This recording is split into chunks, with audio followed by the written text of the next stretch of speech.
I'm here with Magdalene John. She's a reporter for 100 Huntley Street, and I wanted to get some thoughts from her before we lose her to a very good reason. You're about to go on pregnancy leave. I am. It's exciting. It's a great time. Yeah. And I wanted to just get from you some of your reflections about being on the field with Crossroads Missions, because you have really been an integral part of communicating the work that we're doing as well as the need that we're seeing.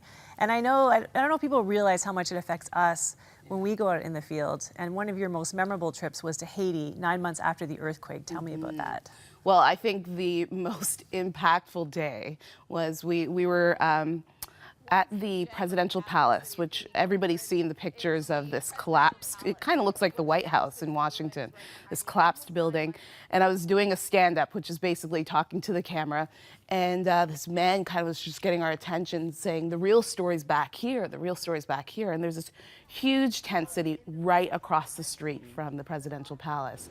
And so he took us on this impromptu tour of this tent city, and I broke down. Like, I had to walk away because I just had never seen people living in such conditions. We were walking through mud. It was just, it actually was a park before, and apparently a beautiful park.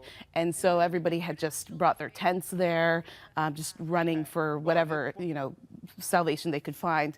And so they had these tents set up in this park, and to see women and children literally lying on these mud-caked floors, and seeing, they'd used the fountain, this beautiful fountain that had once been, the center of this park, as kind of a washing basin kind of thing, and also a toilet.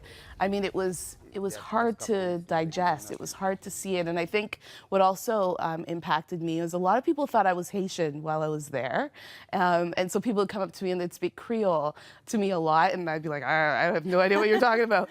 And so for me, I saw a lot of myself in that, and thinking, and I left there thinking, God, why is it that you've chosen for me to be born in Canada and these people to be in Haiti, and what can I do? And I remember coming back and even telling you, like, Cheryl, what do you do in this circumstance? Because you're seeing all these people that are in such desperate need. They look like you, they could be you. And how do you not leave with such guilt, knowing that you get to go back to a warm bed and a family that loves you and a roof over your head, and you don't have to lie down on a mud-caked floor.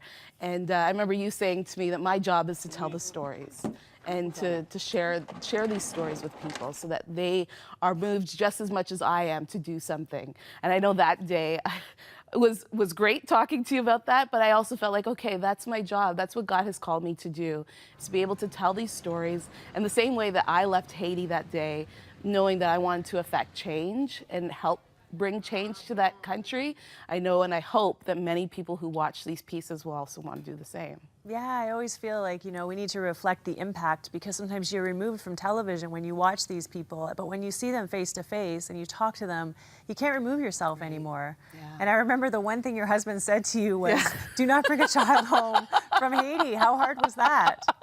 Really hard. There's this one little boy, and I have a picture of him, and his name was Milford.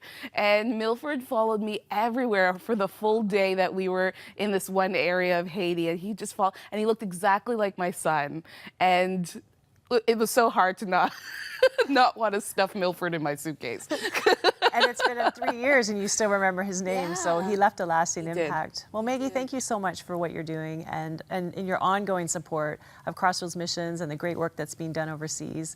And if you want to give to Crossroads Missions or find out more about our work in Haiti, which is ongoing, you can go to our website at www.crossroads.ca/missions.